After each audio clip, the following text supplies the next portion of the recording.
दोस्तों ये खीरा के पत्तों पर सांप जैसी चीज क्या है? कई किसान तो ये भी नहीं जानते हैं ये कोई कीट है या फिर बीमारी, जबकि 5 से 69% तक नुकसान फसलों को इस समस्या की वजह से होता है और ये हुआ है लीफ माइनर के अटैक के कारण। एक छोटा सा कीट जिसे समय रहते अगर कंट्रोल नहीं किया जाए तो पूरी फसल भी तबाह कर सकता है, जबकि ज्यादातर किसान इसे नजरअंदाज करते हैं। और अगर आप भी उनमें से हैं तो सावधान हो जाइए और इस वीडियो को पूरा देखिए, क्योंकि इस वीडियो में हम लीफ माइनर और उसके कंट्रोल के बारे में डिटेल में चर्चा करेंगे।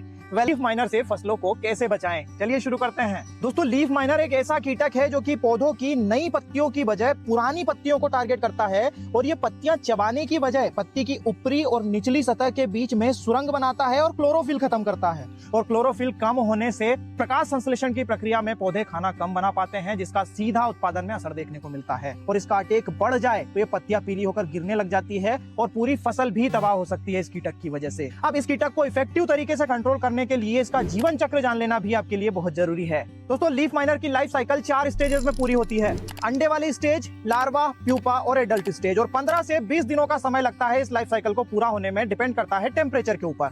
और एक मादा लीफ माइनर 160 अंडे तक दे सकती है, जो कि पत्तों की ऊपरी और निचली सतह के बीचों बीच देती है। दोस्तों इसे प्रैक्टिकली अगर हम देखें तो यहाँ पर अंडा दिया गया और उसके बाद वो कन्वर्ट हुआ लार्वा में। लार्वा ने यहाँ से यहाँ तक ट्रेवल किया और इसके बाद प्यूपा वाली स्टेज जब आई तो वो यहाँ से बाहर हो गया इस पॉइंट से और मिट्टी में जाकर प्यूपा बना। प्यूपा से एडल्ट बनता है और एडल्ट वापस से यहाँ पर अंडे देता है। दोस्तों वैसे तो लीफ माइनर को कंट्रोल करने के लिए मार्केट में कई सारी दवाइयां अवेलेबल है, लेकिन इस वीडियो में हम आपको 3 से 4 ऐसी दवाइयों के बारे में बताएंगे जिन्हें प्रैक्टिकली हम इस्तेमाल भी करते आ रहे हैं और जिनके अच्छे रिजल्ट हमने देखे हैं।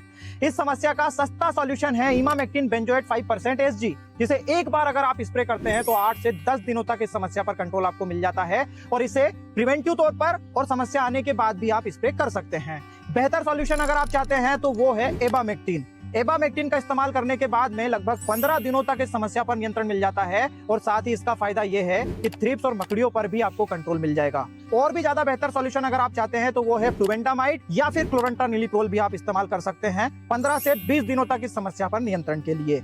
और जो लोग ड्रिप का इस्तेमाल कर रहे हैं उनके लिए सबसे सटीक सॉल्यूशन ये है कि थाइमोथोक्साम और क्लोरेंट्रानिलीप्रोल का इस्तेमाल करें, ड्रिप के थ्रू आप चलाएं। ऐसा करने से 20 से 30 दिनों तक इस समस्या पर नियंत्रण आपको मिल जाएगा और मेरे हिसाब से ये सबसे सटीक सॉल्यूशन है इस समस्या का। दोस्तों सब्जी वर्गीय फसलों पर इसका ज्यादा अटैक देखा जाता है और उसमें भी सबसे ऊपर नाम आता है टमाटर का। इसके अलावा सलाद वाली फसलें, कुकर बीट्स फैमिली की फसलें, दूसरी बेल वर्गीय फसलें जैसे कि गिलकी, तुरई और बैंगन जैसी फसलों में इसका ज्यादा अटैक देखा जाता है। तो ऐसे किसान प्रिवेंटिव तौर पर काम करें। दोस्तों ये एपिसोड अगर आपको पसंद आया हो तो अपना वैल्यूएबल फीडबैक जरूर दीजिएगा, वीडियो को लाइक और ज्यादा से ज्यादा शेयर करिएगा। धन्यवाद।